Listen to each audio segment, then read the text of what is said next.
لأن حقن الفيلر زي ما احنا قلنا الهدف منه نوصل لشكل جميل وجذاب بدون ما نأثر على البشرة بتاعتنا.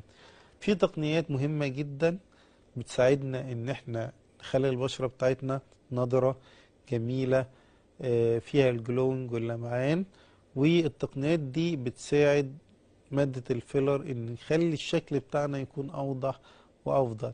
ليه بقى؟ لان احيانا المريض لما بيجي وحنا له مادة الفيلر هو متوقع حاجة تانية، متوقع ان شكله بقى يختلف تماما، وان البشرة بتاعته تبتدي تلمع، وان الشكل بتاعه يبتدي يبقى جميل بعد الحقن مباشرة.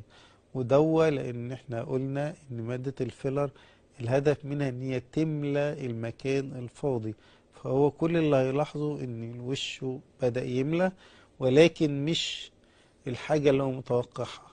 ليه بقى؟ احنا طبعا بنستخدم تقنيات معينة بتساعد مع حقن الفيلر، الا وهي تقنية حقن الميزوثيرابي او حقن البلازما او الديرمابين او استخدام اجهزة الليزر المختلفة علشان نقدر ان احنا نخلي البشرة بتاعتنا فيها الجلوينج والنضارة.